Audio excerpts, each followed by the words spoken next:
everyone. I'm Chanda Dancy, and you're listening to Monday Morning Critic. Great. Yes.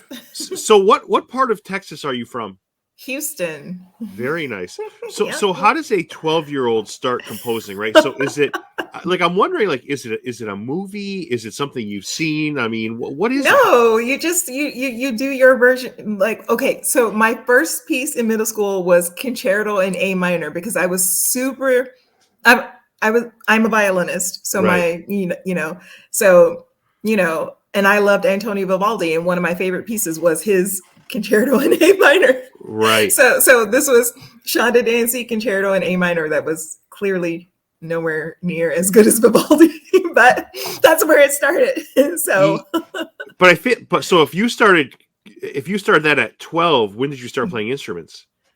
well, piano, I guess preschool, so like 4 or something like that, and then violin when I was 8. So, You came a long way in 4 years. I've been into music from a very, very early age, and the concerto in A minor was the first piece that I actually wrote and had other people play. I mean, I Right. wrote other little things on my little keyboard. Right. But yeah. And then you make your way eventually to like USC, which is known for its cinematography, its acting, all these wonderful schools of whatever you're considering, whatever your profession or whatever your focus is on. How did you enjoy USC, and do you feel like it made a big difference in your life today? Oh, definitely. I mean, for the USC Film Scoring Program, it was definitely like all about creating my community. Right. The connections. Right. So the friends that I made, like that, I mean, I would say the first week of school. Wow. I'm still friends with, and still work on their projects. And the community that I built, while in school, and then immediately after graduating, because I was still, in that world of like meeting more student filmmakers. Right. Even from the UCLA program, from Cal Arts program. So, AFI as well. So, that was like the best foundation. Right. Just getting out here in LA and, just meeting people my age who want to create, and we just stay together as friends and as collaborators. And that's how it all started. That's awesome. What is the next step? I mean, I'm sure there's multiple steps, but where's the next big step after USC? Oh man, finding a job. Yeah, that's yep. So, and I had many jobs. I was a composer assistant for a little bit. I was a librarian for the Young Musicians Foundation orchestra for a little bit. I worked for a sound design company for a little bit, doing sound editing and sound design, like learning that part of it, and which actually really influenced my composition afterwards. Yeah. I worked for a video game company. I worked for Activision playing video games. Like, wow. And wow. And then I worked for a company that you watch movies and you look for digital errors before it goes to streaming or before it goes to DVD or Blu-ray. And that was probably the most fun job ever. And I stayed with that job for quite a long time because, it's easy. You watch movies and then you go home and you compose, and so it was. Did they pay you by the movie, or did they pay you by? No, it was just a regular hourly pay job. So wow, yeah. I think I would have kept that one forever, no matter what your job is. It was a really, really great job. It was so much fun. So oftentimes it sounds like, Chandra, that you had to get a job that maybe was or was not music related to fuel your career, yes. which is what actors and everybody else does. So was that ever frustrating for you? Was that ever something that a little bit? Yeah, I would say in the beginning, because when I got out of the SE program, I had this expectation that I was gonna, like, within a few years, I'm going to pay back all my student loans and like be working on these A-list films and things like that. But I mean, you know, the reality was like when I graduated, a couple of years after that was the big writer's strike that happened. And, you know, and then we had like the huge recession of 2008 and all of that stuff. And so it was like, oh, okay, well, you know, just stick it out. Yeah. So let me ask you, if I was to go on your iPhone or wherever you play your music out of, what composers might I find on either your Apple Music or whatever you listen? It's so eclectic. Okay, so you have A.R. Rahman, and then you'll have Alan Hovhaness, and then Dmitri Shostakovich, and then you'll have Porter Robinson, Gunther Schuller, and then Kendrick Lamar. So, wow. I mean, I'm not kidding when it's really eclectic. So everything. I listen to everything. and I get streaky too. I don't know if you're like this. Like I can't get Andor's music out of my head. It's so awesome. Oh my God. Like there's a scene and I have it on my phone's right here. I'm not going to look, but like I forget the track's name, but it's in the beginning where he's flashing back to his childhood. And yes. It's Nicholas and I can't remember. Yeah, Nicholas Bertel. Yes. Bertel, yes.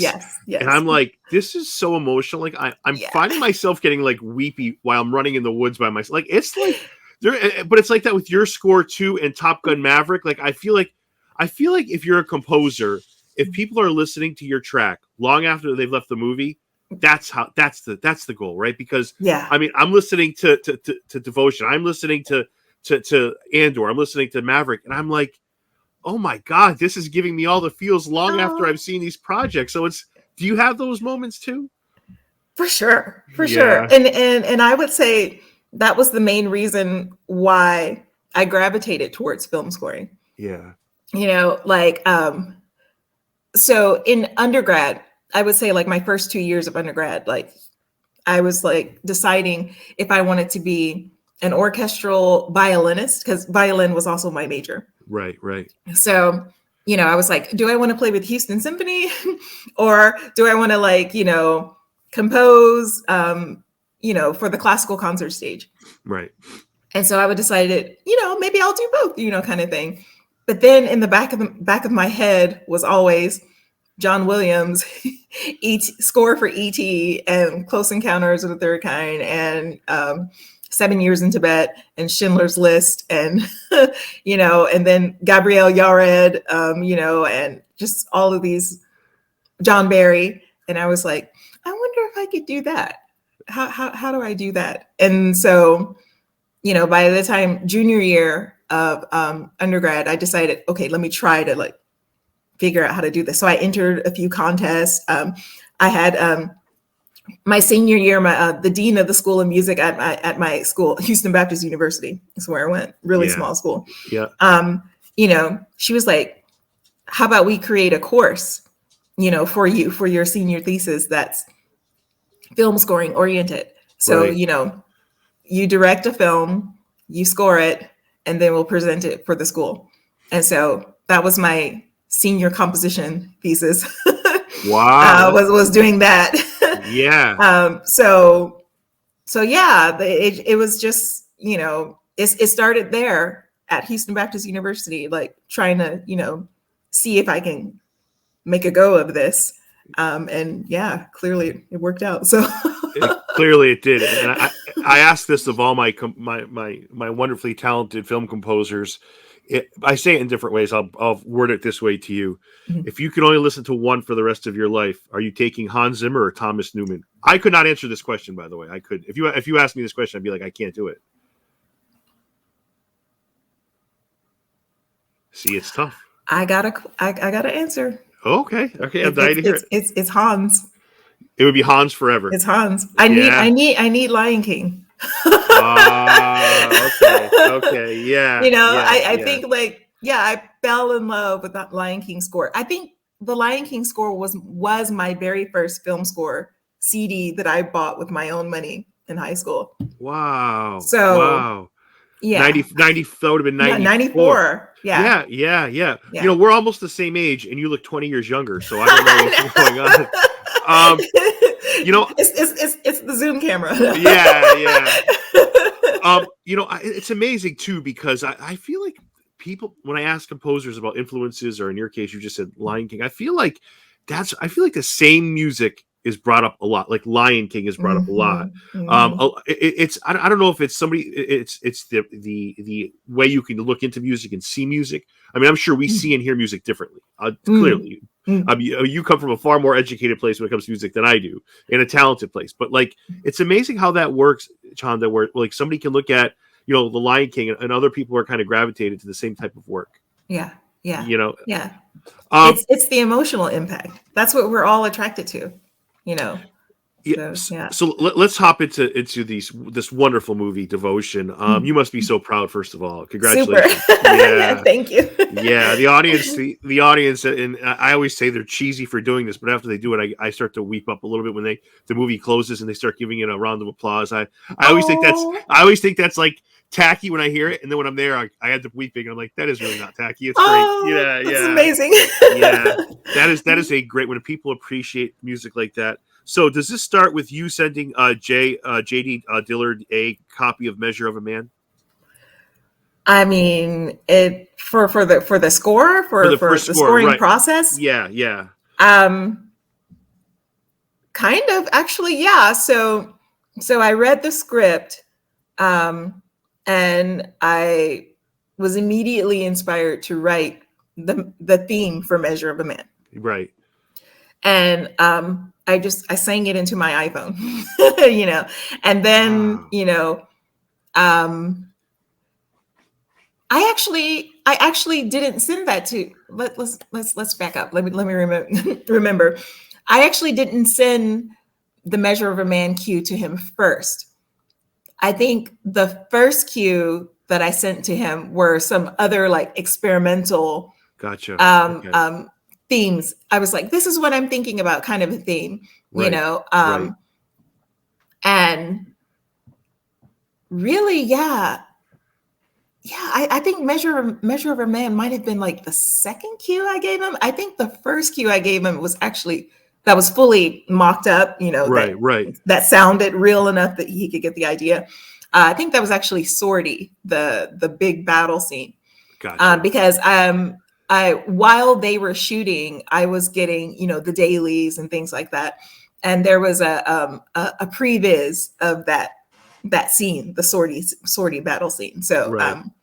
I think that was the first fully fleshed out thing, and then Measure of a Man came after, fully fleshed out, because I finally had that scene. Yeah, you know, they had to shoot it first. Right. But the theme itself was, like I said, actually written and hummed into my iPhone, like, you know, 3 months before reading the script. So yeah, that was pretty much how the process started. And is it 8 days in Nashville with a full orchestra? Yes. So the way we did it, in order to have the best control over the sound mix, we did a technique called striping. Okay. And that's when you take different sections of the orchestra and record them separately. So for the first 3 days, I had strings and woodwinds only. And then the next 3 days were brass, and then a day for percussion, and other instrument and jazz band. And then a day for choir and for me to do solo instrument kind of stuff. Right. And so, you know, because we did it that way, I think there was a lot more flexibility in mixing with the sound effects. So, you know, it was easier for the you know, the final sound mix to like have right. both music and sound effects work better together, because, you know, it's not just like 100 people all blasting at the same time. It's like different tracks, and then maybe you can make the brass a little louder and the strings a little softer because it works better with the sound effects in a certain part, kind of thing. Right. So yeah, that was the recording process. Is that a lot of pressure? I mean, I can't imagine that's inexpensive to have, you know, 8 days of an orchestra. I got to imagine that's a pretty big it was task. Not cheap, for sure. Yeah. It was not cheap. But as far as pressure, I wouldn't say it was pressure. I think it was, you know, because the music is already written, you know, you're just giving the musicians like, their their music sheets, and they follow along, and then I have a vision of how I want to hear it live, as opposed to my like computer generated mock-ups that we were using before. And that's just such a fun process. It's so exhilarating. Yeah. It's like the opposite of like pressure. It's just a playground, and you feel so good. And like those 8 days, like everyone was there. JD was there, like all of the producers were there. Producers brought their families as well. I mean, wow. we're all there. And it was so magical. It was so much fun. So yeah. I that's kind of like one of my favorite parts of the process is just like hearing the orchestra, because it's just just hearing the sound waves just hit everywhere. It's a different feeling. So that sounds phenomenal. And whose idea was it to have a theme for each character? So Jesse, I feel like, had his own theme. Tom had his own theme. Daisy has her own theme. I thought that was really original. I thought that was really clever to do that way.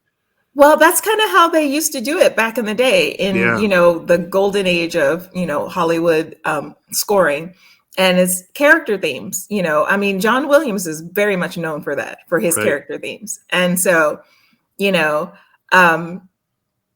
was definitely an agreement between both JD and I. Like we both wanted it at the same time. So it was our mutual idea. Like, yes, we want themes.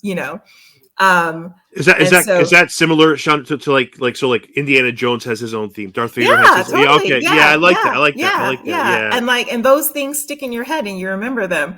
And you could hear one of those themes just anywhere out in the wild, and you're like, oh, that's from Devotion. You just know it immediately. Yeah. So that's what we wanted, and it's also kind of like how I like to score in general. For all film scores that I do, like, themes are very important to me. So yeah, so I am a sucker for choral pieces. One of my favorite tracks, and I love the whole soundtrack. One of my favorite tracks is Accepting What We Can Accept, and I have to say, what we can't accept. I have to tell you, is a choral piece ever a risk on your end, or do you feel like, because if I was a composer, I'd be using it in everything. I mean, I would be a horrible composer, but like, how do you view choral pieces? Because I feel like that was so perfect, and it's because it wasn't used a ton throughout. Yes, it's great. Yeah, that was the key. Like the chorus was for a reason, and so when we got to this section of the film, and it's and Saboli says, "This is a funeral flight, boys," and I was telling JD, I was like, "This is like a requiem mass for Jesse, I feel like, and this is where choir should go." Yeah. So and even the lyrics that the choir are singing is Dona es requiem. So it is give them eternal rest, and liberame, save me, kind of. So it is kind of like a mini a mini requiem mass there in that cue.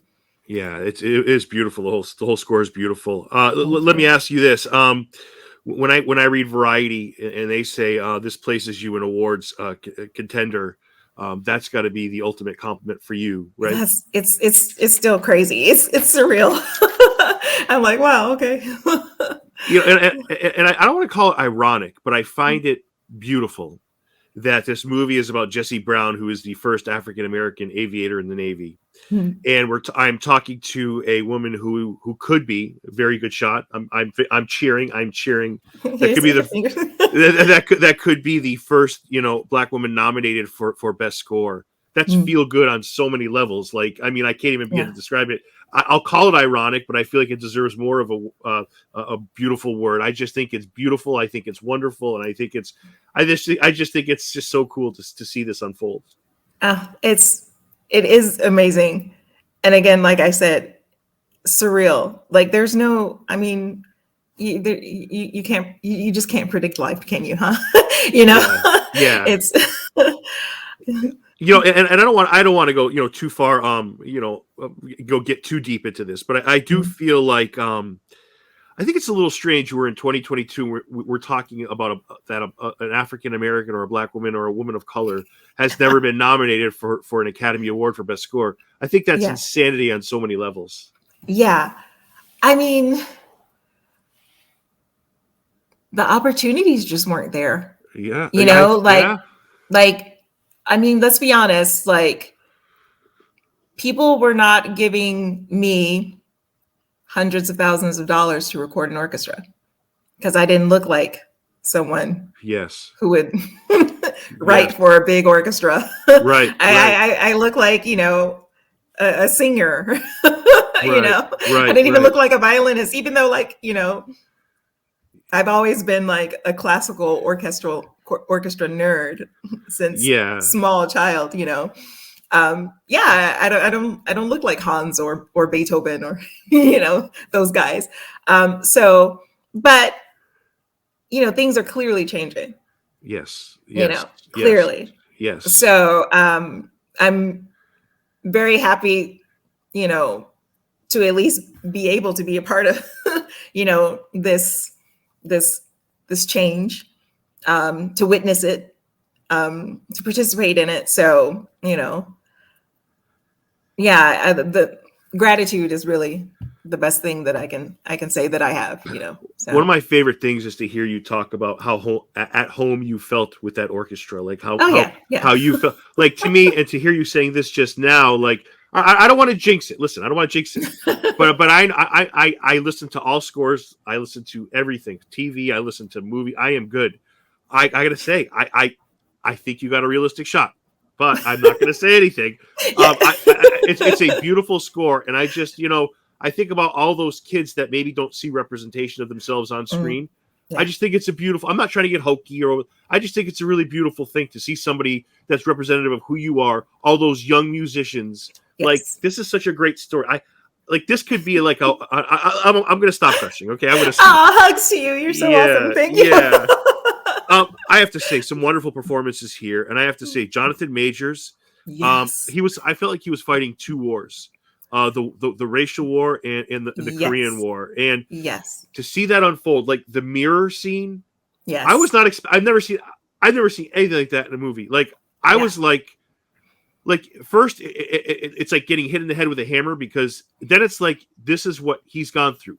People cheering for him to fail, people trying to drag him through the mud, people trying to hurt him or worse.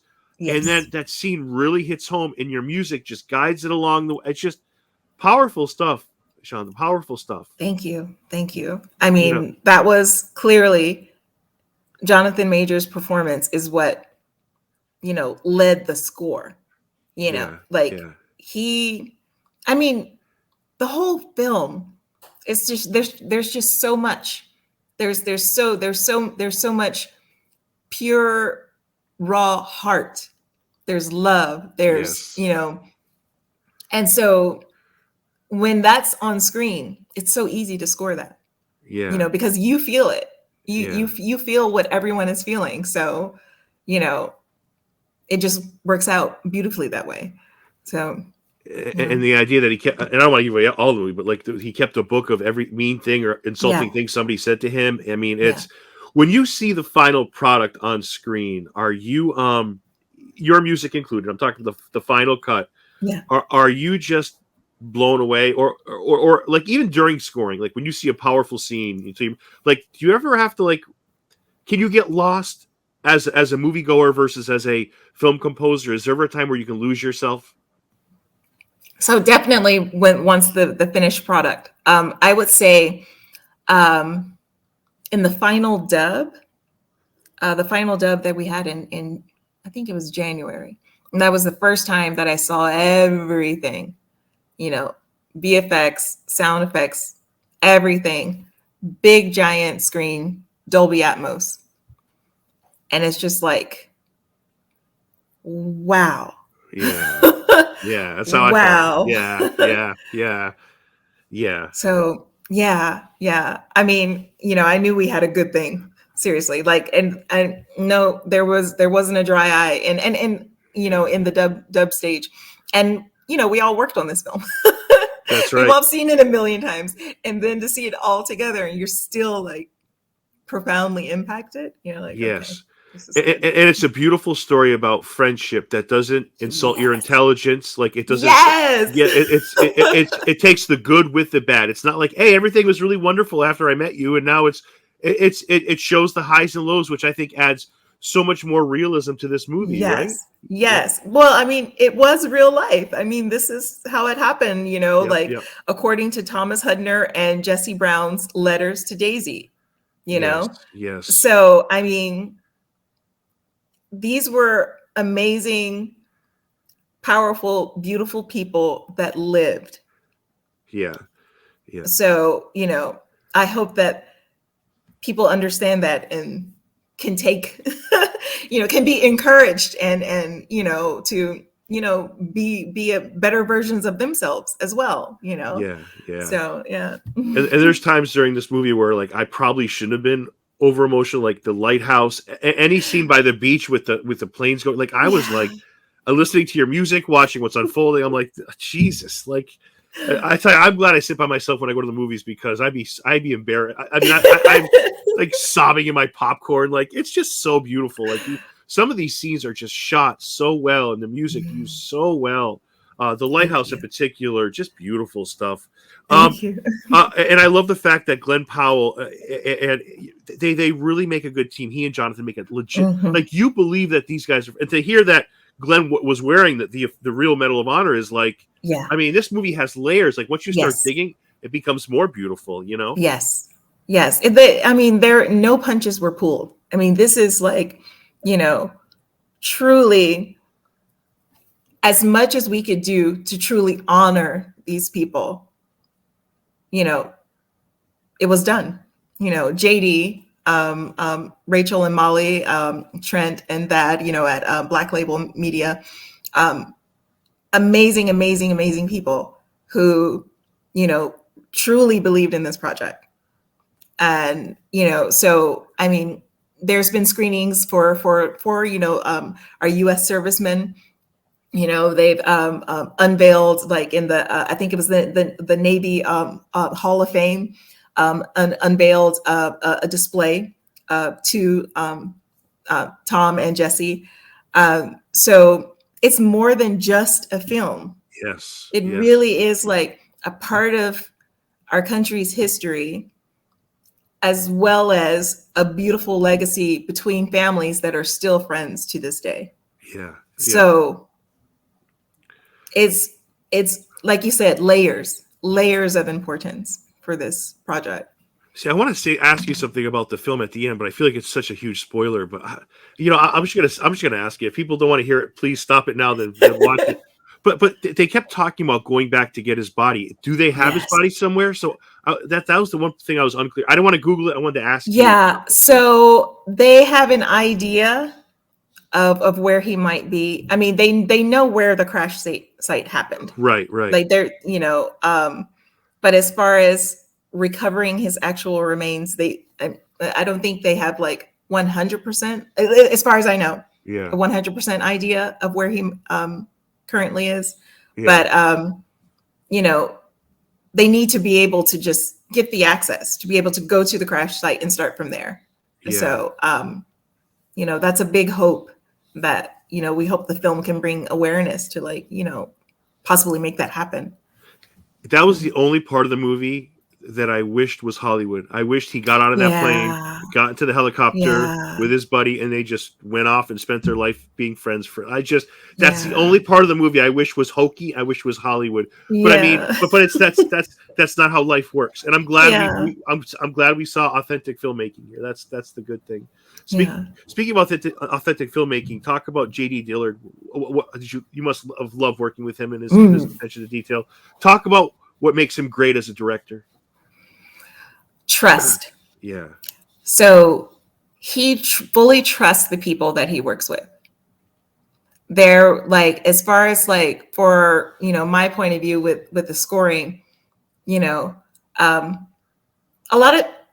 typical tool that is used like in the film scoring process is called like a temporary score, a temp score. A temp score, yeah. Yes. So, usually they'll have someone called a music editor who is hired before the composer is hired. And the music editor will create a temporary score that, will help guide whoever the composer will be once they hire the composer. Right. But with JD, composer was hired first at the script stage. No temp score. No, we didn't really sit down and say like, oh, I want music here, I want music there kind of thing. He was like, Chanda, do your thing. I want to hear what comes from your brain, and we go from there. So, the whole score was actually completed by the time there was a director's cut for the producers to screen. So version 1 of the score was done at that early stage. And so because we had the score done so early, like, the score was there for the previews as well. Yeah. So, we had all of this time to like really just perfectly tailor it. And there was no micromanaging. There was no need for that. Yeah. It was just, and I think like, we were also, JD and I were also just on the same wavelength. Like we like the same things. I mean, I think his play, his iPhone playlist is pretty much like mine. Like very similar playlist. Yeah. And so, and we kind of gravitate towards the same kind of sounds. So it was an awesome partnership. So how long does it take your time? I mean, I know others are involved, but your time to develop an hour and 11-minute score with 29 tracks on it. How much of your time, if you had the ballpark, and I'm sure you weren't adding it up like a calculator, but how much time do you think you put into it? Oh man, I'm not sure, because I mean, first of all, like the whole score was,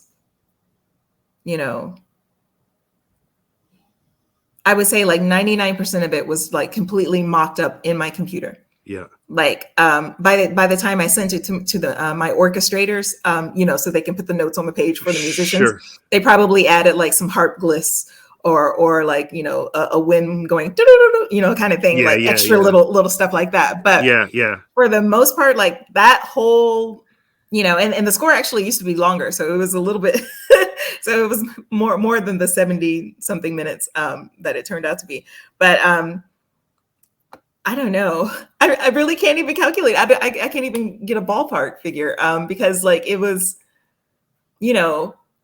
a few hours every single day, even weekends. I believe because I was so into it. So think of it like a few hours every single day for like 6 months. Wow. So that's like a lot. And I feel like when I listen to it, it goes by like this. Like I feel like that's a good thing, right? Because if you're enjoying music and it flies by like that, you love it. Like it's like a movie that lasts too long and you keep looking at your watch, right? Yeah. But this is the opposite. It's so enjoyable. I have 2 final questions. Thank you for all this time. Yeah. So I saw an Instagram post that had Joe Jonas on it, who acts and sings a track on in the movie. Talk about that post, Joe Jonas, whatever you wanted to say about that. Like which one? well, it was a Q&A session, right? It was the post of time. It was a Q&A session. the one where he's singing me happy birthday and I'm like, what? Yes. Is this really happening? Yes. So it was your birthday and happy belated. Thank you. So just talk about him in general, that whole experience with him. I mean, it's not often that you have an actor that, that is musically inclined and can act. I mean, it does happen, but not often. But just talk about whatever you wanted to say about that. I mean, like,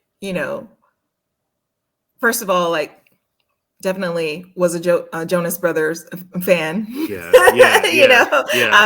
My cousins, my mom too, so it was like, first of all, it was amazing that Joe wanted to write a song. And, I had nothing to do with that process. That's all, his creativity and his team. But, like just meeting him after the fact, like at the premieres and things like that. He's so gracious and so chill and so cool. But, he's a musician. So I guess, it makes sense. Yeah, Yeah, I thought that was such a cool Q&A too. Like, I mean, I didn't see the whole thing, but like just the idea of the two of you just sitting and like, I wish I was there. That's be something I'd love to hear. You know what I'm saying? That's just such a great idea. You know? Yeah. And like, just hearing like his process, how he approached things, because I'm not a songwriter. I'd like, that's a completely different skill set that I do not try to tread. Yes. So, lot of respect to him for what he does. What can you say, speaking of songwriters, what can you say about I Want to Dance with Somebody, your next project? Looked like a fantastic trailer. And growing up, I loved her. I loved Whitney Houston. Yes. And I have to tell you, I loved Bobby Brown too. He was super talented. But like after living life and watching how everything unfolded, like I don't know what to think about him anymore. Like it's just anyways, I'm not gonna get too but I think there's a lot of it comes out, I think it drops December 26th, day after Christmas. A lot of people talking about this. You do the music composition for this, am I correct? Yes. Oh, so the original score is me. Very nice. But this is definitely the Whitney show. Like so it's all of her hits. It's really awesome. Like I can't wait for people to see it because you're going to be singing. You're just going to be in the theater singing. That's just all there is to it. And so the role of my score is essentially to just bring out the emotional drama that happens, off stage. Sure. And the film is so respectfully done. This is not like a TMZ Lifetime kind of drag through the mud. This is it is the truth, but done respectfully so. And when you leave that theater, you are just absolutely invigorated and reminded of just how brilliant she was, how brightly she shone, how much she inspired all of us, and you're just gonna listen to her music all over and over and over again. It is a sparkling movie. It's just like the trailers and just like the movie posters, like the movie posters kind of sparkle, like the film totally sparkles. So I always feel like everybody calls Whitney great. I almost think she's at that next level. I almost feel like she's one of the legends, and I feel like we should hear. Like, so I hear like everyone's always like, I have friends with a lot of people that love Bruce Springsteen, right? I think you don't have to comment on this. I think he's very much overrated. I think Whitney is very underrated. Like I feel like as popular as she is and as loved she is by all, like when you go through all her songs and you listen to what it's just like, it's there's nothing like that today. I'm sorry. Like there's nothing there really isn't. Yeah. And like, her vocal quality, it was, she's, almost like an opera singer, like her ability. It's a technical, feat of everything that she sings. It's like you have to be a trained opera singer to even be able to like sing the way that she did. So definitely next level.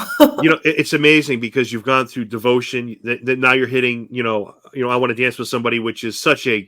You have to keep. I mean, and I know the business that you're in. It has its highs and its lows, but. Hey, let's enjoy the ride while we're at it. Right, exactly. It's so great. It's so I'm just happy to be here, man. I still want you to send me the link and company of the movie editing where you watch it and you tell them about I want that job. Like I want that. Okay. Chanda, thank you so much for coming on today. I had so much fun talking to you, and I hope you come back on down the road. Yeah, you're so much fun, and I'm so excited to hear about what you do in the future and watch what you do in the future and appreciate your wonderful work. So thank you for that. Thank you.